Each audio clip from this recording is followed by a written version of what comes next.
Karena reksadana itu jenisnya ada banyak. Jenisnya ada pasar uang, pendapatan tetap atau obligasi, campuran dan juga saham. Sehingga tujuan finansial yang seperti apapun, baik itu jangka pendek, menengah maupun panjang, dan juga profil risiko yang berbeda-beda dari setiap orang, itu bisa diakomodasi dengan reksadana, tinggal pilih jenisnya yang mana. Sebelum berinvestasi di reksadana atau di produk yang lain pun, semua orang harus mengetahui profil risiko dia apa. Dia bisa tergolong konservatif atau penabung tulen, moderat, ataupun yang agresif. Nah, setelah itu dia harus tahu dia mau investasi tujuannya untuk apa, jangkanya berapa lama. Dari situlah akhirnya dia bisa memilih mana jenis reksadana yang tepat untuk dirinya berinvestasi. Dan jangan lupa sebelumnya tetap harus punya dana darurat dan sudah melunasi utang kartu kredit.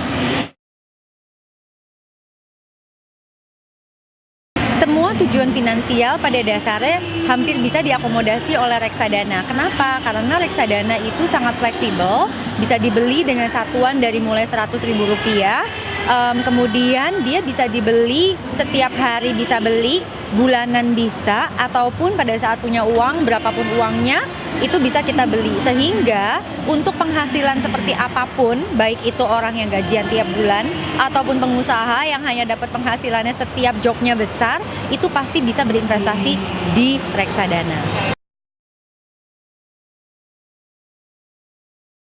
Biasanya kalau kita dapat gaji 50% bisa kita sisihkan untuk kebutuhan hidup bulan tersebut. Lalu 5%-nya untuk zakat, sumbangan sosial dan lain-lain. 10%-nya untuk membayar premi asuransi dan untuk menyisihkan dana darurat. Maka sisa 35%-nya itu boleh dikelola untuk menabung dan berinvestasi. Kalau kita masih punya cicilan utang, baik itu pinjaman rumah ataupun pinjaman kendaraan, itu maksimal hanya boleh 30% dari gaji kita. Artinya karena kita akan pakai untuk cicilan, maka porsi untuk hidup rutin itu mungkin sedikit berkurang, dan porsi untuk tabungan investasi pastinya harus dikorbankan terlebih dahulu. Tapi pesan saya, jangan sampai mengorbankan lebih dari 10%, itu tetap harus bisa kita alokasikan untuk investasi. Pesan saya adalah kita harus bisa pisahin, kita ini harus punya simpanan yang memang tiap bulannya itu kita simpen, kita harus punya tabungan yang memang untuk dipakai dana darurat, dan yang terakhir kita harus punya investasi.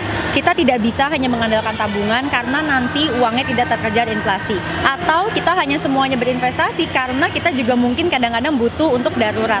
Jadi semua pos tersebut harus teralokasikan dengan baik, dan kita harus disiplin dan punya komitmen yang tinggi untuk bisa mempertahankan good money habit sehingga keuangan kita bisa berjalan dengan lancar.